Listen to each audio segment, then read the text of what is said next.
એકાદશીના દિવસે તમે બધા શું કરો છો? શું કરો છો? ફલાહાર.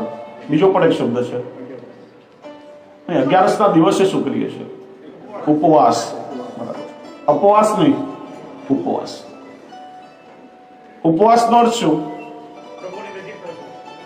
બરાબર છે. ઉપ એટલે નજીક અને વાસ એટલે રહેવું. ઉદર પોષણના લૌકિક કાર્યોથી છૂટી અને 5 કર્મેન્દ્રિયો, 5 જ્ઞાનેન્દ્રિયો અને 10 ઇન્દ્રિયોનો રાજા એટલે 11મું આપણું મન એકાદશ ઇન્દ્રિયો દ્વારા પ્રભુની સમ્મુખ રહ્યું. આપણે તે દિવસે ફલાહાર કરીએ છીએ. એક આરોગ્યની દ્રષ્ટિએ આયુર્વેદિક સંદર્ભ છે કે 14 દિવસ હલકો ભારે આહાર આપણે લેતા હોઈએ, 14 દિવસ ગમે તે ખાઈ, પણ એક દિવસ એનું નામ છે કેવલ ફલાહાર. ફરાળ અપભ્રંશ થયેલો શબ્દ છે. ફલાહાર તુલસી પત્ર પર આવે એટલો ફળોનો આહાર. તો એનાથી આપણું પાચન તંત્ર, આપણું ડાયજેશન રેગ્યુલર થઈ જાય, સ્વાસ્થ્ય સારું રહે, નિરોગી રહે અને વધારે સારી રીતે આપણે પ્રભુની સેવા કરીશું. એનું કારણ માણસના જીવનનો પુરુષાર્થ એ બધો પેટ ભરવા માટે, ઉદર પોષણ કરવા માટે છે. એક દિવસ ઘરમાં ચૂલો પેટાવાની ઝંઝટ જ નહીં, એટલે મન જમવામાં ન રહે અને મન પ્રભુની સેવામાં લાગે. પણ આજકાલ તો એની પરિભાષા બદલાઈ ગઈ છે. 14 દિવસમાં ન લેતા હોઈએ બધું ભેગું કરીને 11ના દિવસે, અને દરેક વસ્તુના પર્યાય પણ આપણે શોધી લીધા. ફરાળી ઇડલી, ફરાળી ઢોસા, ફરાળી ઢોકળા, ભાતની જગ્યાએ સામો. પછી ઉપવાસ કેવી રીતે થાય? એ તો ખાલી ઉદર પોષણ થાય. પ્રભુની સન્મુખ રહેવું એનું નામ છે ઉપવાસ. એ જ દેહ અને ઇન્દ્રિયોની સાચી સાર્થકતા છે. વેણુ ગીતમાં ગોપીજનો વાત કહે છે, અક્ષણવતામ ફલમિદમ ન પરમ વિદામ. પરસ્પર ગોપીજનો એકબીજાને કહે છે કે સખી, આ નેત્રની સાર્થકતા શું? કે આ નેત્ર દ્વારા પ્રભુના સ્વરૂપામૃતનું આપણે પાન કરીએ, એ જેની સાર્થકતા છે. આ કાનની સાર્થકતા શું? પ્રભુના વચનામૃતોનું શ્રવણ થાય, એના વેણુનાદનું શ્રવણ થાય, એ કાનની સાર્થકતા છે. આ હાથની સાર્થકતા શું? તો એનાથી આપણે પ્રભુની સેવા કરીએ, પ્રભુની સેવામાં વિનિયોગ થાય, એ જ દેહની સાર્થકતા છે. આપણે દરરોજ ઠાકોરજીને શૃંગાર ધરી વેણુજી ધરાવીને દર્પણ દેખાડીએ છીએ. કોઈ દિવસ મનમાં એ તાપ ક્લેશ થયો છે ખરા કે શ્રી આચાર્ય ચરણ આજ્ઞા કરે છે કે પ્રભુ આ બહુ સુંદર વેણુ બજાવો છો અને વેણુનો નાદ મને હજી સુધી કેમ સંભળાતો નથી? પ્રભુ, જ્યાં સુધી આપના વેણુ નાદનું શ્રવણ નહીં કરાવો ત્યાં સુધી હું અન્નજલ નહીં લઉં. તો પ્રણાલિકામાં આવ્યું કે શૃંગાર કરી વેણુજી ધરાવીને દર્પણ દેખાડવા જોઈએ, એટલે પ્રભુને વેણુજી ધરાવી દીધી. વગાડો ન વગાડો તમારી ઈચ્છા, મારું કામ તો પૂરું થયું. તો ક્યાંથી વેણુનાદનું શ્રવણ થાય? દેહની સાર્થકતા જે છે. અને એટલા માટે ભક્ત કવિ દયારામભાઈ એક ચંદ્રાવળામાં આ દેહના વિનિયોગ વિશે બતાવે છે. નિરખે નેત્ર નંદલાલ ને શ્રુતિ કથા રટે મુખ નામ, નાસિકા સુંગે પ્રેમથી પ્રસાદી પુષ્પ તુલસી નામ.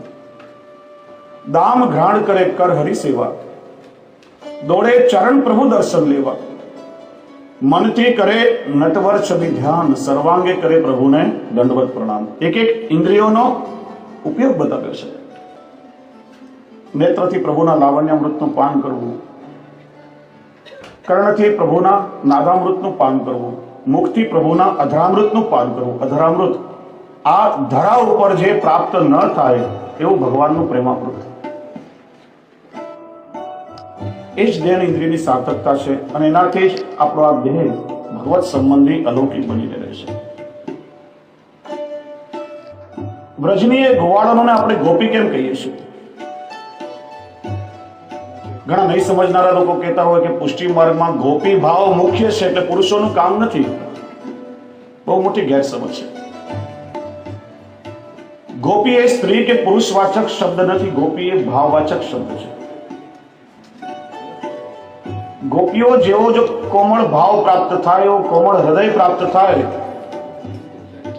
તો પ્રભુની પ્રાપ્તિ સહજ સુલભ થઈ શકે. કોઈ સ્ત્રી હોય કે કોઈ પુરુષ હોય, દુનિયાના કોઈ પણ વ્યક્તિએ પ્રભુનો જો અનુભવ કરવો હોય તો એક ગોપી ભાવ દ્વારા થઈ શકે છે. વિદ્વાનોએ ગોપી શબ્દના જુદા જુદા ઘણા અર્થો બતાવ્યા છે. થોડી આપણે સમય અનુસાર ચર્ચા કરીએ. ગોપીઓ પાસે શું હતું? એમને કઈ જ્ઞાન નહીં હતું, કોઈ નિશાળમાં ભણવા નહીં ગઈ હતી. આજે એમનો સબ્જેક્ટ લઈને આપણે પીએચડી કરીએ જુદી વાત છે. એમને કોઈ સાધનો નતા કર્યા, કોઈ યજ્ઞનું આયોજન નતું કર્યું, કોઈ તપ નતું કર્યું, તીર્થયાત્રાઓ નથી કરી. એમની પાસે બે જ વસ્તુ છે, એક તો અશ્રુ અને બીજું આશ્રય. પ્રભુનું સ્મરણ કરતા કરતા આંખોમાંથી અશ્રુ વહેતા હોય અને ચરણ કમલનો દ્રઢ આશ્રય. ગોપીઓ પાસે સૌથી મોટું સાધન છે અને છે પ્રેમ લક્ષણા ભક્તિ, અને પ્રેમ દ્વારા એમણે કૃષ્ણને આત્મસાત કર્યા છે. ગોપીઓના પ્રેમમાં એક તાકાત હતી. થોડી છાસ માટે કનૈયાને કે લાલા ઉભા થઈને અહીંયા આવો તો છાસ આપો, તો ઠાકોરજી ઠાડા થઈને ત્યાં પધારે. કે ના લાલા છાસ પીવી હોય ને તો ત્યાં દૂર જઈને બેસી જાઓ. પાછા પ્રભુ ચૂપચાપ બિરાજી જાય. અરે લાલા છાસ પીવી હોય તો તારે થોડું નાચવું પડશે. તો એ ગોપીની છાસ માટે અનંત કોટી બ્રહ્માંડના અધિપતિ સ્નેહને વશ થઈને ઠુમક ઠુમક નૃત્ય કરે છે. પ્રેમમાં એ તાકાત છે, પ્રભુને પણ નચાવી શકે. એટલે હું ઘણી વાર કહું, સચવાય નહીં સોમાન તો શક્તિ શું કામની, અને નાચે નહીં ભગવાન તો ભક્તિ શું કામની. પ્રેમમાં તાકાત છે, એ પ્રભુને પણ નચાવી શકે છે. અને શ્રી મહાપ્રભુજી એ જ વ્રજના ગોપીજનોને પ્રેમ લક્ષણા ભક્તિના ગુરુ બતાવે છે. ગોપિકા ગુરવ પ્રોક્તા. ગોપીઓને પ્રેમની ધ્વજા કહેવામાં આવી છે. ધ્વજ એટલે કોઈ પણ દેશના સામ્રાજ્યનું પ્રતીક. પ્રેમનું પણ પોતાનું એક અનોખું સામ્રાજ્ય છે, અને એનું સાર્વભૌમત્વ એ ગોપીજનોનું છે. એટલા માટે ગોપીઓને પ્રેમની ધ્વજા કહેવામાં આવી.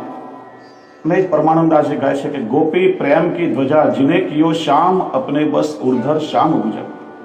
પ્રેમ દ્વારા પ્રભુને સહજતાથી એમને પ્રાપ્ત કર્યા છે.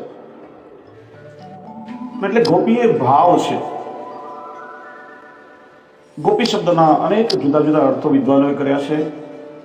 ગો ભી પાતી. ગો શબ્દના પણ સંસ્કૃતમાં ઘણા અર્થ થાય છે. ગો અક્ષરના કેટલા અર્થ છે? ગો એટલે પૃથ્વી, ગો એટલે ગાય, ગો એટલે ઇન્દ્રિયો.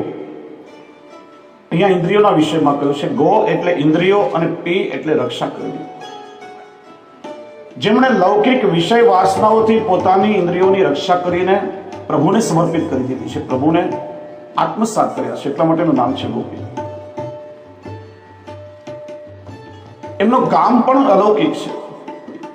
લૌકિક વિષયનો એમને સ્પર્શ સુદ્ધા થયો નથી. શ્રી આચાર્ય ચરણ આજ્ઞા કરે છે, વિષયાક્રાંત દેહાનામ નાવેશ સર્વથારે. પ્રભુ પ્રત્યે જો લૌકિક કામ, લૌકિક ભાવ હશે તો ફળ લૌકિક મળશે. અલૌકિક ભાવ રાખો. પ્રભુ એ કેવલ પ્રાકૃત નથી, અને એટલા માટે લૌકિક વિષયોથી, લૌકિક વાસનાથી પોતાની ઇન્દ્રિયોની રક્ષા કરી અને પ્રભુ પ્રત્યે ઇન્દ્રિયોને વાળી છે, પ્રભુને સમર્પિત કરી છે. એટલા માટેનું નામ છે ગોપી. ગોપી શબ્દનો બીજો એક અર્થ છે ગોભી પીબતી કૃષ્ણ. ગો એટલે ઇન્દ્રિયો, પી એટલે પીવું, પાન કરવું. એક એક ઇન્દ્રિયોથી જેમણે અલૌકિક ભગવદ રસામૃતનું પાન કર્યું છે, એટલા માટેનું નામ છે ગોપી.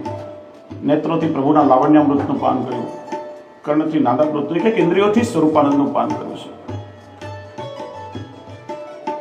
હું ઘણી વાર વિનોદમાં કહું કે દેહની ઇન્દ્રિયની સાર્થકતા શું? પ્રભુએ આજે સુંદર ઇન્દ્રિયો આપણને આપી છે, તો એની સાર્થકતા પ્રભુનું શું છે? સુંદર નેત્રો આપણને આપ્યા હોય, એ આંખથી જો પ્રભુના આપણે દર્શન કરીએ તો એને નયન કમલ કહેવાય. લૌકિક સુંદરતાઓને જોઈએ તો આંખ કહેવાય, પણ કોઈ મંત્રાની આંખ ઊંચી થાય અને રામને 14 વર્ષ વનમાં જવું પડે તો કાઠિયાવાડી ભાષામાં એને ડોળા કહેવાય. જે જીભ પ્રભુના ગુણગાન ગાય, રસેશ્વર રસરાજ કૃષ્ણના ગુણ ગાય, એને રસના કહેવાય. સાચું ખોટું બોલે તો જીભ, પણ એનું ત્રીજું કનિષ્ઠ નામ છે લોલી, હાડકા વગરની. બે જ કામ, વાદ કરવો અને સ્વાદ ચાખવો, ત્રીજું કામ આવડે. એમ જે હાથ, પ્રભુની સેવા માટે ઉઠતા હોય તો એ હસ્તકમલ કહેવાય. વસ્તુ અહીંથી ઉપાડીને ત્યાં મૂકે, ત્યાંથી બીજે ક્યાંય લૌકિક કામ કરે તો એને આપણે હાથ નહીં મૂકે.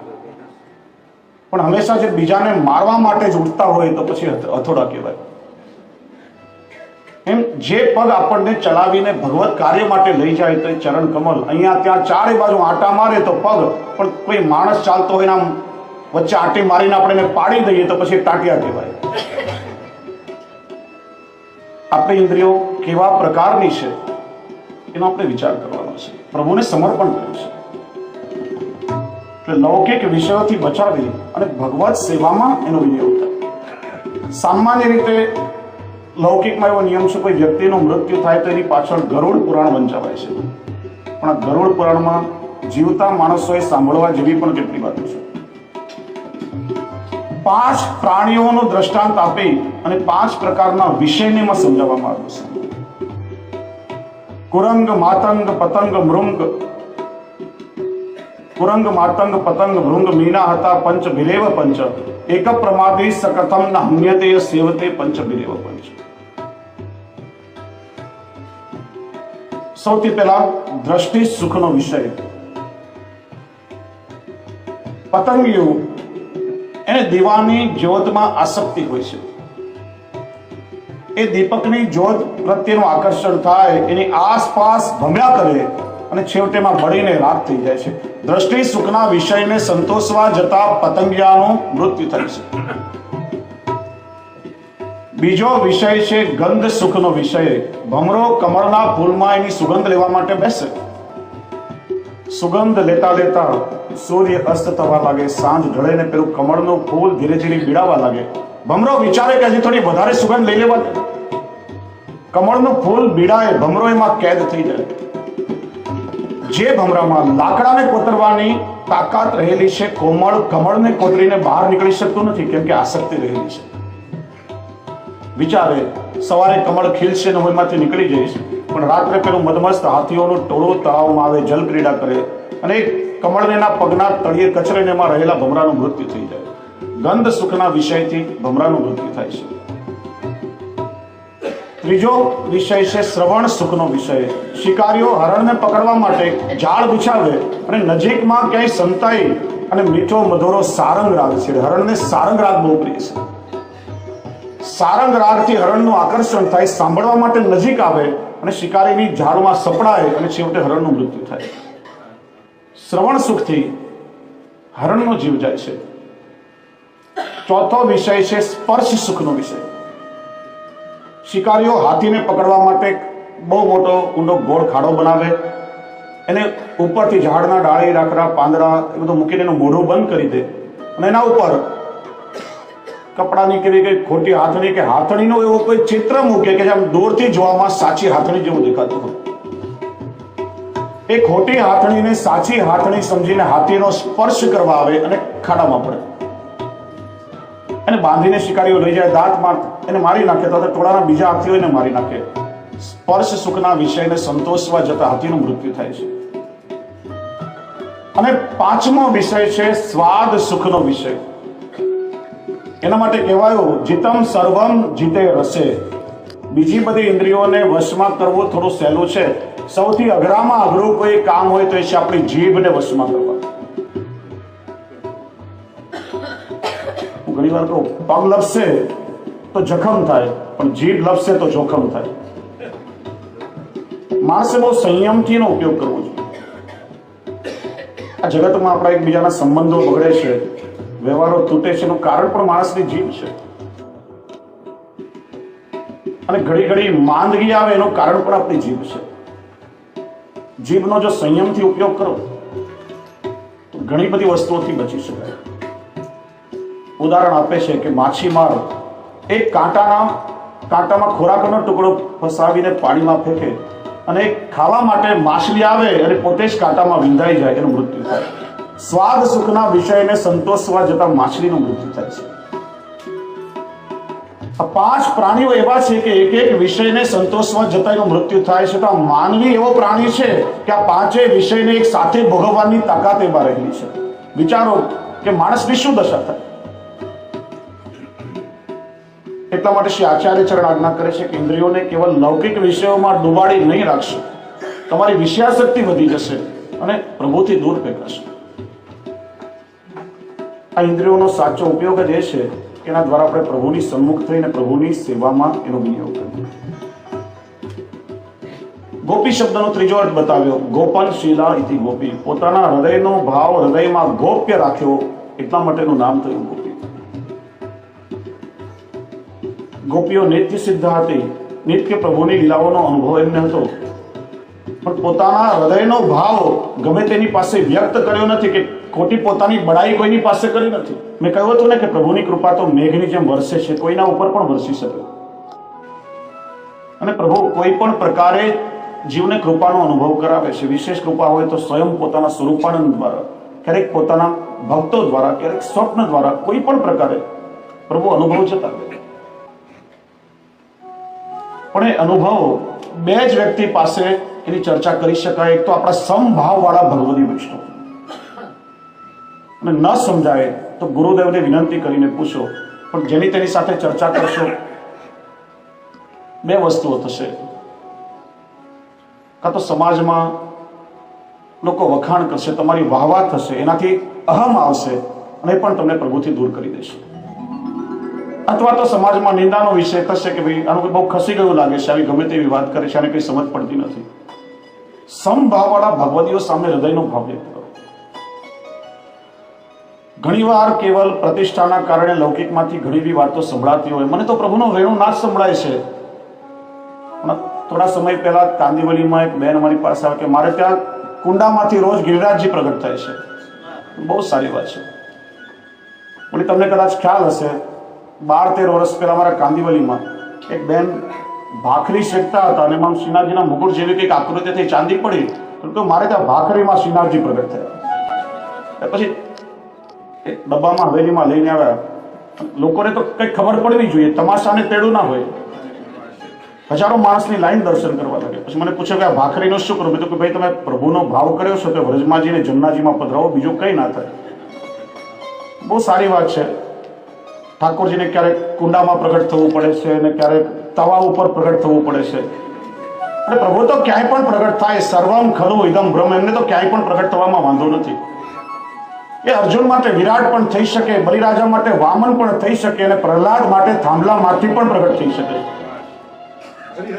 અને એનું કારણ આજે આપણા સૌના હૃદય એવા રહ્યા નથી, એટલે પ્રભુને કુંડામાં અને તવા પર પ્રગટ થવું પડે છે. જ્યાં ત્યાં પ્રભુને પ્રગટાવવાના બદલે તમારા હૃદયમાં પ્રભુને પ્રગટાવો, તમારું જીવન નંદ મહોત્સવ બની જશે.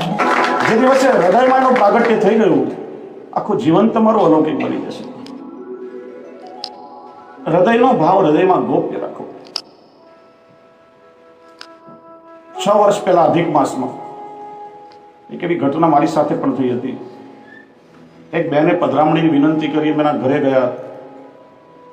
પછી એક આખી સ્ટોરી બનાવીને એમને વાત કરી કે રાતના લાઇટો ચાલી ગઈ ને અંધારું થયું, કોઈએ ડોરબેલ વગાડી.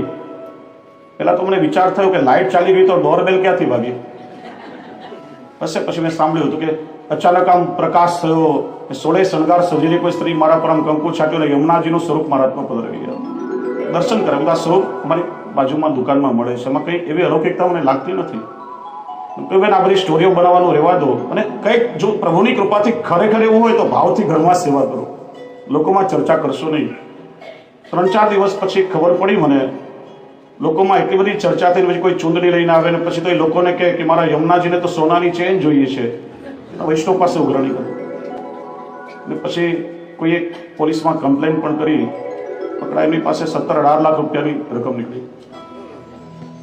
એટલે આવા દંભથી વૈષ્ણવે સાવધાન રહેવું જોઈએ. ખરેખર પ્રભુની કૃપા જેના ઉપર થાય એના તો હૃદયની એવી અવસ્થા થઈ જાય કે એને તો કોઈક લૌકિક સાંભાન હોય જ નહીં. અને લોકો પાસે સમાજમાં આવી કંઈક ચર્ચાઓ સાંભળીએ તો લાગે કે નક્કી કંઈક ગડબડ છે.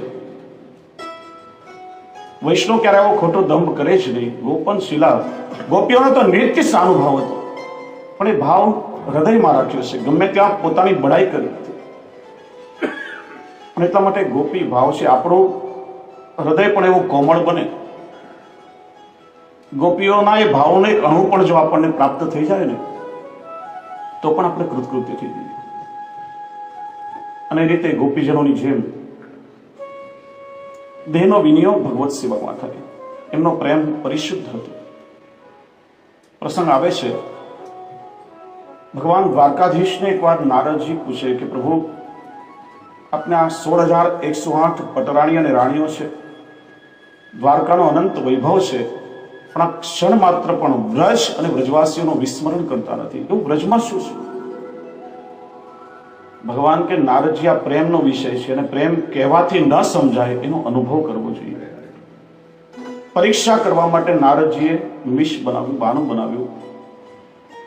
રૂકમણિયાદી ભગવાનની પટરાણીઓને આવીને મળ્યા. કહ્યું કે પ્રભુના ઉદરમાં પીડા થઈ રહી છે, પ્રભુના પેટમાં દુખાવો થઈ રહ્યો છે. હકીમોએ, વૈદ્યોએ બહુ ઉપચાર કર્યા, કોઈ ઔષધિ લાગુ પડતી નથી. અને કોઈએ એવું કહ્યું છે, હવે એકમાત્ર છેલ્લો ઉપાય છે કે તમારા ચરણ ધોઈને ચરણોદક જો ભગવાનને પીવડાવો તો જ પ્રભુના ઉદરની પીડા દૂર થાય.